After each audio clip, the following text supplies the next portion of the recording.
Vamos lá, povo, continuando a aula sobre o governo de Getúlio Vargas. Fica aí para você entender melhor o que é uma ditadura, o que foi essa ditadura getulista. Você vai entender melhor.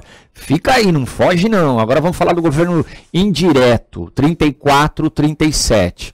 Lembra que eu falei para vocês, com a Constituição de 1934, ficaram marcadas novas eleições e eleições diretas, ou seja, o povo iria votar para 1938, ficou lá marcado, só que essas eleições não ocorreram, mas estava marcado, com a Constituição de 34 foram marcadas novas eleições, as eleições deveriam ocorrer em 1938, tá bom? Então vamos lá. Ah lá, governo constitucional ou governo indireto. Constitucional por quê? 34 ele foi eleito pelo Congresso Nacional, logo depois de ser instituída a nova Constituição para o Brasil. Esse período do governo Vargas, ele foi convulsionado demais, assim, porque nesse período você tem ali o surgimento do nazifascismo, o totalitarismo na Europa, e você também tem ali os movimentos socialistas também muito fortes, né, assim, ganhando o mundo de uma maneira muito forte também. Em 1917 ocorreu a Revolução Russa. Em 1917, a Revolução Russa acabou, vamos dizer, derrubando o governo que havia até então, né, era o governo do Kerensky, e aí as ideias marxistas, né, acabaram sendo aplicadas na Rússia, que depois se torna União Soviética. Nesse período, né, em 1934, já tinha surgido a União Soviética. Então as ideias socialistas / comunistas, elas já vinham sendo muito difundidas no mundo, porém no Brasil ela vai demorar para chegar. Eu vou explicar direitinho para vocês. Eu falei no bloco anterior, por exemplo, que os primeiros movimentos trabalhistas que nós tivemos no Brasil, as primeiras manifestações trabalhistas que nós tivemos no Brasil, as primeiras, vamos dizer, greves, elas tiveram uma influência muito grande do pensamento anarquista, de Proudhon, Bakunin, esses trabalhadores, principalmente aqui da cidade de São Paulo, esses trabalhadores, muitos deles italianos, eles trouxeram essas ideias anarquistas da Europa para cá. As ideias de Proudhon, de Bakunin, eles trouxeram essas ideias para cá. E eles pensavam mesmo, né, naquela coisa de conquistar ali direitos, e eles vão utilizar-se dessas ideias anarquistas para poder, né, vamos dizer ali, buscar, né, assim, os seus interesses. Interessante, né, esse movimento anarquista. Tem até um filme que chama Anarquistas Graças a Deus, que passa a respeito disso, sobre os movimentos anarquistas. Então os trabalhadores foram muito influenciados pelas ideias anarquistas, vamos dizer, nesse início do século XX aqui do Brasil, foram muito influenciados pelas ideias anarquistas. Mas por que não foram influenciados pelas ideias marxistas, né, socialistas / comunistas? Né? Porque eram ideias que ainda não tinham tanta popularidade, vamos dizer assim, na Europa, não tinham chegado com tanta força na Europa, assim, em determinadas regiões, que pudessem ser trazidas para o Brasil. O Partido Comunista Brasileiro, ele só foi criado no Brasil em 1922. A Revolução Russa aconteceu em 17, mas demorou para chegar a influência, né, das ideias marxistas no Brasil, as ideias do socialismo / comunismo. Porque também dentro do anarquismo tem uma ideia de socialismo, também tem uma ideia de comunismo, tal assim, mas as ideias marxistas, elas demoram mais. Então o começo do movimento operariado do Brasil, do movimento operário, né, da movimentação dos trabalhadores, das greves, até do nascimento dos sindicatos, ele tem uma influência muito grande do anarquismo. Então, voltando aqui, nesse período constitucional, falado disso, vamos voltar nesse período, nesse governo indireto do Getúlio Vargas. Esse momento, 34 a 37, é o período que você tem o totalitarismo, que ele, né, o fascismo, o nazismo havia surgido na Europa. A Itália e a Alemanha foram, vamos dizer assim, muito destruídas na Primeira Guerra Mundial, muito destruídas. O que acabou fazendo com que, depois do fim da Primeira Guerra Mundial, os dois países destruídos pela guerra, acabou surgindo muitos grupos políticos, né, que começaram a brigar pelo poder ali. Você tinha socialistas, você tinha socialistas barra comunistas, você tinha lá, como que se diz ali, um movimento de uma direita mais extrema, que era o fascismo, depois você tem na Alemanha nascendo o nazismo também. Então, você tinha vários pensamentos políticos. Isso é muito comum de países que têm problemas econômicos, que está em frangalhos a sua economia, a população está carente e tudo mais. É muito comum o surgimento, vamos dizer assim, de vários pensamentos políticos diferentes, assim. Aqui no Brasil a gente tem, acho que cerca de 36 partidos políticos. Nós não temos tantos pensamentos políticos diferentes, mas a gente já percebe, né, essa fragmentação de pensamentos políticos. E isso se dá justamente porque o Brasil é um país que tem graves problemas, não só econômicos, sociais, estruturais, a questão da corrupção e tudo mais. Mas voltando à Europa, então, por causa da situação precária da Itália, surge ali um movimento de extrema-direita, que é o fascismo. Não vem com a ideia de socialismo, que o nazismo é socialista, que não é, pessoal. Sai desse pensamento, não fica pensando isso não, que não é. Nem eles, nem os alemães dizem que o nazismo era socialista, pelo amor de Deus, hein? As pessoas se confundem mesmo. Partido Nacional Socialismo, socialista, olha o socialismo aí. Não tem nada a ver, os caras não têm nada a ver com socialismo, assim. Eles pensavam sim, numa distribuição de renda mais, vamos dizer assim, igualitária, mas não tem essa coisa de socialismo, não. E não confunda socialismo com comunismo, que tem diferenças. Não dá para a gente ficar aqui explicando a respeito disso agora, mas dá uma lidinha. Só para você ter uma ideia, o socialismo, dentro de um país que seja socialista, a produção é coletiva e o consumo ele é privado. Então, no socialismo, a produção é coletiva e o consumo é privado. Em países comunistas, a produção ela é coletiva. E o consumo também é coletivo. Sentiu a diferença? Socialismo, socialismo, produção coletiva, consumo privado. Comunismo, produção coletiva e consumo coletivo.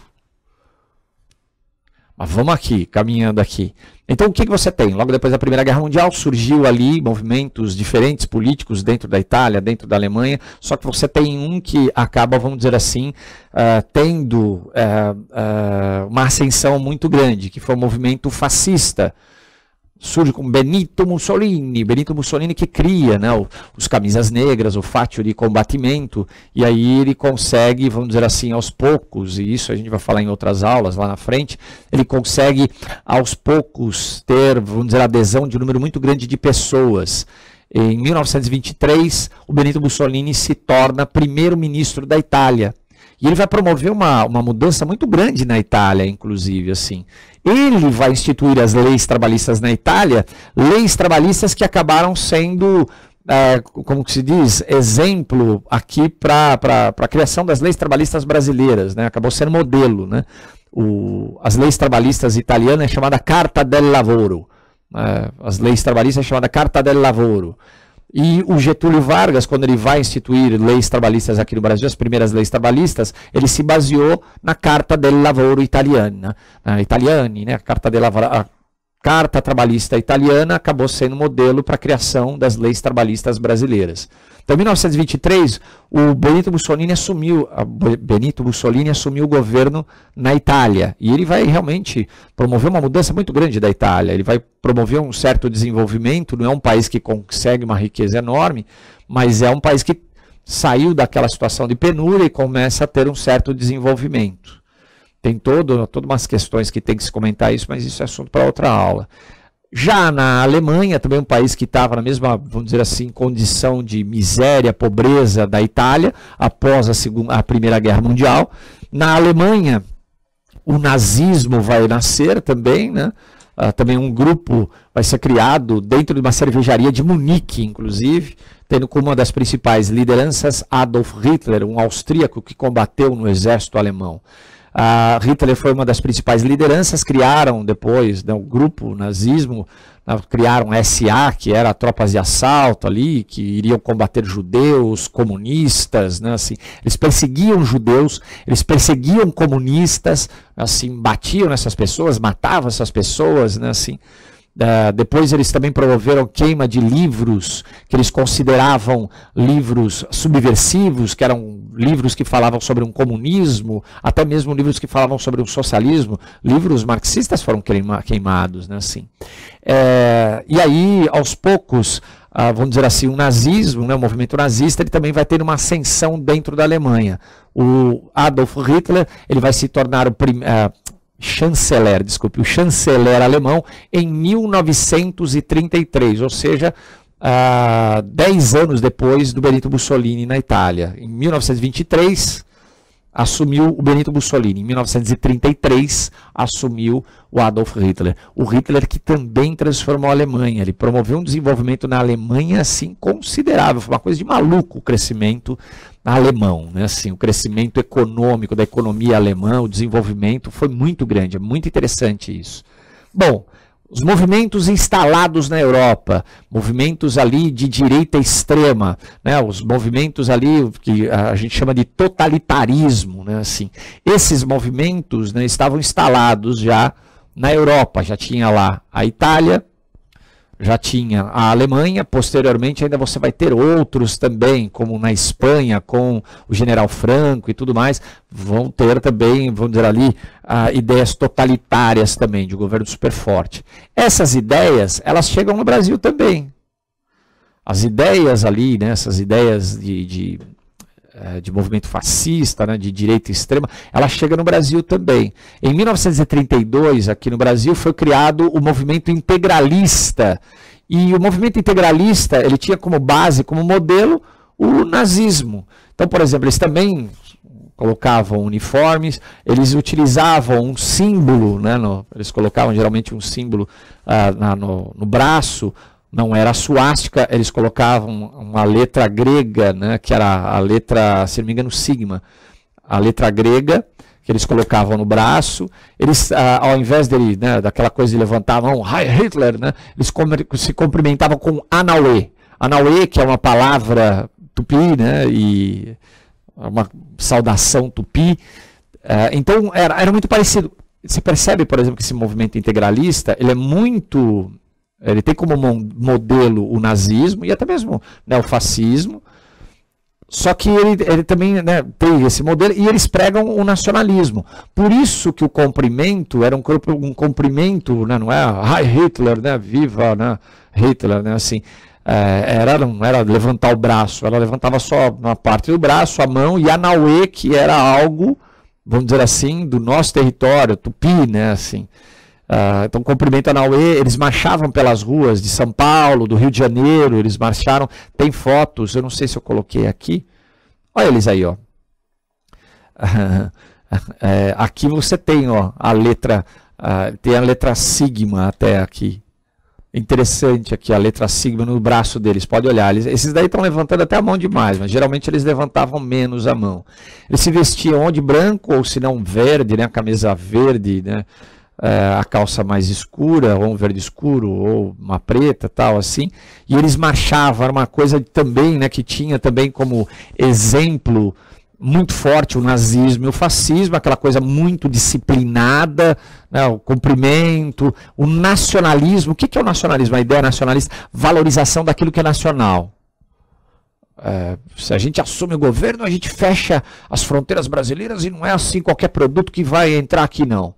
Eles eram contra o liberalismo econômico, até mesmo o liberalismo político também. Então, o movimento integralista era um movimento que teve como principal liderança Plínio Salgado. E o movimento integralista, ele foi baseado, então, nos movimentos fascistas da Europa, né, ali, fascismo de extrema-direita, no fascismo e no nazismo, né. Em 1935, nasceu a Aliança Nacional Libertadora. A Aliança Nacional Libertadora, que teve como, vamos dizer ali, presidente de honra, Luiz Carlos Prestes. Ele era uma das lideranças. Essa Aliança Nacional Libertadora, diferente do integralismo que tinha ali como pensamento político as ideias, né, vamos dizer ali, de extrema-direita, né, aquela coisa, as ideias fascistas, nazistas. No caso, né, da Aliança Nacional Libertadora, ela estava ligada com o comunismo soviético. Aí sim, aqui a gente já tem uma influência. O Partido Comunista tinha nascido em 22, lá em 1922, então já tinha muitos anos que essas ideias já começavam a circular aqui pelo Brasil. Nasceu em 1922, né, um partidão, mas ele foi colocado também, né, como se diz assim, foi fechado o partido, né, os caras não podiam manter o partido, ele ficou na ilegalidade. Ele nasceu e em seguida já ficou na ilegalidade, o governo já colocou na ilegalidade. Nesse momento aqui, né, em 1935, foi criada a Aliança Nacional Libertadora, que tinha uma influência das ideias socialistas / até comunistas. O Luiz Carlos Prestes, ele foi o cara, né, um dos tenentes e a liderança principal da Coluna Prestes, que eu falei em aulas anteriores para vocês. Que a Coluna Prestes foi, né, assim, uma coluna que uniu a coluna do Rio Grande do Sul e de São Paulo, e eles saíram combatendo pelo Brasil inteiro as tropas do governo. Eles eram contra, na época, a política café com leite. Eles queriam acabar com a política café com leite. Luiz Carlos Prestes depois ele sai fora, né, do Brasil, pela Bolívia. Aí ele foi para o exílio. Luiz Carlos Prestes, que visitou a União Soviética também, acabou. Ele é o marido da Olga Benário, aquela que tem um filme, né, Olga Benário, que acabou morrendo em campo de concentração. E o Luiz Carlos Prestes, ele acabou sendo presidente de honra, né, da Aliança Nacional Libertadora, que era, né, um grupo que nasceu com as ideias socialistas / comunistas. Então você tem o integralismo, que tinha ideias de extrema-direita, fascismo, nazismo, e você tinha a Aliança Nacional Libertadora, que tinha ideias, né, socialistas / comunistas ali, tá bom? Então no outro bloco a gente fala um pouquinho mais, até outro bloco.